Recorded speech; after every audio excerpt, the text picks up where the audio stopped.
ಗೊತ್ತುಮಾರ್ ಹಾಲು. ಯಾ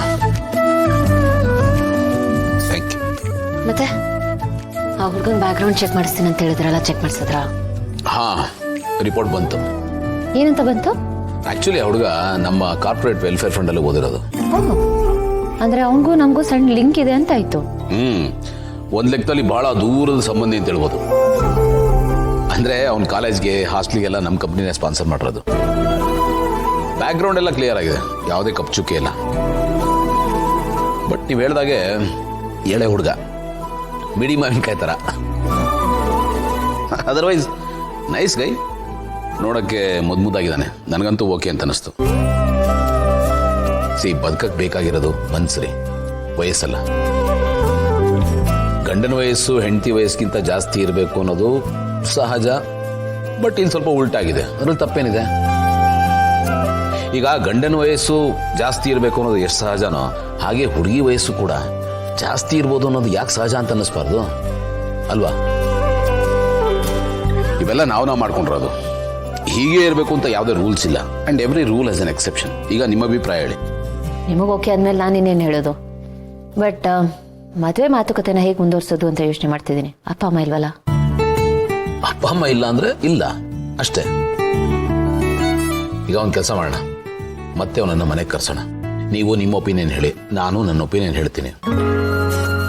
ಹಾಗೇನೆ ಅವನ ಮನಸ್ಸಲ್ಲಿ ಏನಿದೆ, ಮುಂದೆ ಏನ್ ಮಾಡ್ಬೇಕು ಅಂತಿದ್ದಾನೆ, ಅವನ ಫ್ಯೂಚರ್ ಪ್ಲಾನ್ಸ್ ಏನು, ಹಾಗೇನೆ ಅವನು ಮದುವೆ ಆಗೋದಕ್ಕೆ ಈಗ ರೆಡಿ ಇದ್ದಾನ, ಅದನ್ನು ತಿಳ್ಕೊಳ್ಳೋಣ. ಹಾಗೆ ಮಾಡಿ. ಎಸ್. ನೋಡಲ್ಲಿ ಭಾರತ ಹೇಗೆ ಕೂತಿದ್ದಾನೆ ನೋಡು. ಅಶೋಕವನದಲ್ಲಿ ಸೀತೆ ತಲೆ ತಗ್ಗಿಸಿ ಕೂತಿದ್ದಾನೆ. ಅಲ್ಲ, ಆಗಿನಿಂದ ಹೀಗೆ ಕೂತಿದ್ದಾರೆ ಸಿಸ್ಟರ್. ಇದಕ್ಕೇನು ಕಾರಣ ಇರ್ಬೋದು? ಒಂದ ಭಾರತನ್ನ ಯಾರೋ ಅಪಾರ್ಥ ಮಾಡ್ಕೊಂಡಿರ್ಬೇಕು, ಇಲ್ಲ ಭಾರತನೇ ಯಾರನ್ನ ಅಪಾರ್ಥ ಮಾಡ್ಕೊಂಡಿರ್ಬೇಕು. ಏನು ಹೇಳ್ತಾ ಇದೆಯಣ್ಣ? ಒಂದಕ್ಕೊಂದು ಕನೆಕ್ಷನ್ ಇಲ್ಲ. ಏನು ಹೇಳ್ತಾ ಇದೆ ಅಂತ ನನಗೆ ಅರ್ಥ ಆಗ್ತಾ ಇಲ್ಲ. ಮಾಮೂಲಾಗಿ ಮಾತಾಡಿದ್ರೆ ಕ್ಯಾರೆಕ್ಟರ್ ಬಿದ್ದೋಗುತ್ತಲ್ಲ, ಅದನ್ನು ಮೇಂಟೈನ್ ಮಾಡಬೇಕಲ್ಲ ಸಿಸ್ಟೆ. ಅದಕ್ಕೆ ಆವಾಗ ಇಂಥ ದೊಡ್ಡ ಡೈಲಾಗ್ ಬಿಡ್ತಾ ಇರ್ತೀನಿ. ಪ್ರೇಕ್ಷಕರ ಅಪೇಕ್ಷೆ ಬೇರೆ. ನೋಡಿ ಪಾರ್ಥ, ಏನಾಯ್ತು? Any problem? ಸಿಸ್ಟೆ, ಪ್ರಾಬ್ಲಮ್ ಇರೋದಕ್ಕೆ ತಾನೇ ನಿಂಗೆ ಕೂತಿರೋದು. ಅಲ್ಲ, ಆಫೀಸಲ್ಲಿರೋ ಪ್ರಾಬ್ಲಮ್ ಇನ್ನೂ ಸಾಲ್ವ್ ಆಗಿಲ್ವಾ? ಇಲ್ಲ ಮಾಮ್, ಅದೆಲ್ಲ ಸಾಲ್ವ್ ಆಯಿತು. ಮತ್ತೆ ಯಾಕೆ ಹೀಗೆ ಕೂತಿದ್ಯಾ? ಅಯ್ಯ, ಬೇರೆ ಏನೋ ಆಗಿರ್ಬೇಕು. ಏನಾಯ್ತು ಪಾರ್ಥ? ಮಾಮ್, ಯಾಕೋ ಮನೆ ಪರಿಸ್ಥಿತಿ ಸರಿ ಇಲ್ಲ ಅನಿಸ್ತದೆ. ಹೇ, ಅದು ಯಾವತ್ತಾನೆ ಸರಿ ಇತ್ಕೊಣೋ. ಅಣ್ಣ, ಸ್ವಲ್ಪ ಸುಮ್ಮನೆ ಇರ್ತೀಯಾ? ಸರಿ ಸಿಸ್ಟರ್. ಮನೆ ಪರಿಸ್ಥಿತಿನ ಅಂಥದ್ದೇನಾಯ್ತು ಈಗ? ಮಾಮ್, ನಾವೆಲ್ಲರೂ ಒಂದೇ ಫ್ಯಾಮಿಲಿಯಾಗಿ ಎಷ್ಟು ಚೆನ್ನಾಗಿದ್ವಿ. ಒಳ್ಳೆ ಜೇನು ಗೂಡು ಥರ ಇತ್ತು ನಮ್ಮ ಸಂಸಾರ. ಈಗಲೂ ಜೇನುಗೂಡು ಥರನೇ ಇದೆ, ಬಟ್ ಕಲ್ಲು ಹೊಡೆದಿರೋ ಜೇನುಗೂಡು ಚಲ್ಲಾಪಿಲ್ಲಿ ಆಗಿದೆ. ಮುಟ್ಟಕ್ಕೆ ಹೋದ್ರೆ ಕಚ್ಚಕ್ಕೆ ಬರುತ್ತೆ ಅಷ್ಟೇ. ಅದೇ ತಾನೇ ಹೇಳಕ್ ಕೊಟ್ಟಿರೋದು ನೀವು.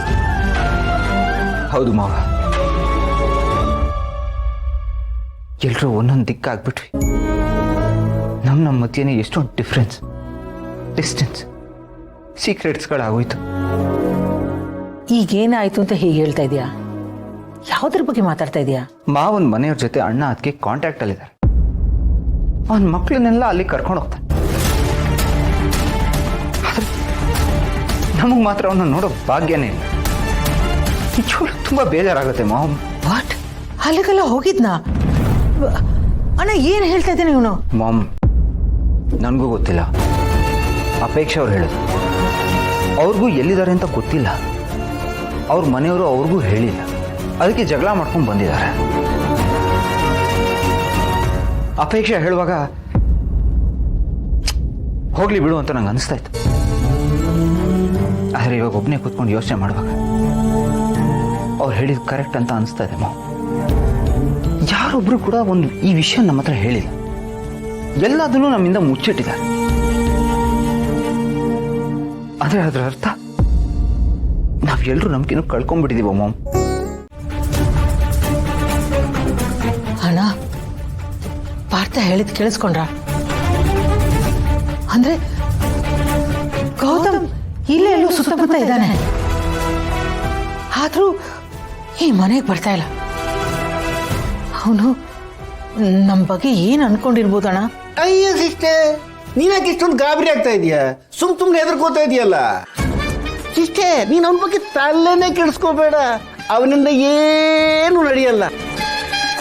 ಇಷ್ಟು ವರ್ಷ ಹೆಂಡತಿ ಮಕ್ಕಳಿಂದ ದೂರ ಇದ್ನಲ್ಲ ಸನ್ಯಾಸಿ ಹಾಗೆ, ಈಗ ಹೆಂಡತಿ ಮಕ್ಕಳು ಸಿಕ್ಕರಲ್ಲ, ಬ್ರಹ್ಮಾಂಡ ಸಿಕ್ಕಷ್ಟು ಖುಷಿಯಾಗಿ ಬೇರೆ ಯಾವುದ್ರ ಬಗ್ಗೆನೂ ತಲೆ ಕೆಡಿಸ್ಕೊಳಲ್ಲ. ಸಿಕ್ಕಿದ್ದು ಸಾಕು ಅಂತ ಸಮಾಧಾನದಿಂದ ಇರ್ತಾನೆ ಅಷ್ಟೇ. ನೀನು ತಲೆ ಕೆಡಿಸ್ಕೊಳ್ಳೋಕೆ ಬೇರೆ 1000 ವಿಷಯ ಇದೆ. ಇದನ್ನ ಬಿಟ್ಟಾಕು, ನಿನ್ನ ತಲೆಯಿಂದ ತೆಗೆದಾಕು, ಆಗ ತಲೆ ತಣ್ಣಗಿರುತ್ತೆ. ನಿನಗೊಂದು ವಿಷಯ ಗೊತ್ತಾ? ತಲೆ ತಣ್ಣಗಿದ್ರೆ ಬದುಕು ಸ್ಮೂತಾಗಿ ಹೋಗುತ್ತೆ. ಇಲ್ಲ ಅಣ್ಣ, ಗೌತಮ್ನ ಮಾತ್ರ ಅಷ್ಟು ಲೈಟಾಗಿ ತಗೋಬಾರ್ದು. ಆ ತಪ್ಪು ನಾನು ಮಾಡೋದಿಲ್ಲ.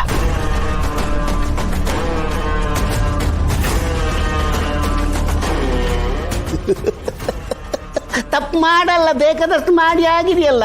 ಹೆದರಿಕೆ ಇದೆ, ಇರಬೇಕು. ಆದರೆ ನನ್ನ ಅಳಿಮಯ್ಯ ಇದಾನಲ್ಲ, ಅವನೊಂಥರ ಕಿರಾತಕ, ಕೌರವೇಂದ್ರ. ಹಾವಿಗೆ ಅಲ್ಲಲ್ಲಿ ಮಾತ್ರ ವಿಷ, ಅವನಿಗೆ ಮೈ ತುಂಬ ವಿಷ. ಯಾವಾಗ ಹೆಂಗೆ ತಿರುಗಿ ಬೀಳ್ತಾನಂತಲೇ ಗೊತ್ತಾಗಲ್ಲ. ಆದರೆ ಅಳಿಮಯ್ಯ ಈಗ ತಗಲಾಕೋತಾನೆ. ಹೆಂಗೆ ತಗಲಾಕೋತಾನಂದ್ರೆ ಸುತ್ತ ನೋಡಿದ್ರು ಎಲ್ಲೂ ಬಿಡುಗಡೆಗೆ ಅವಕಾಶನೇ ಇಲ್ಲ. ಹಂಗೆ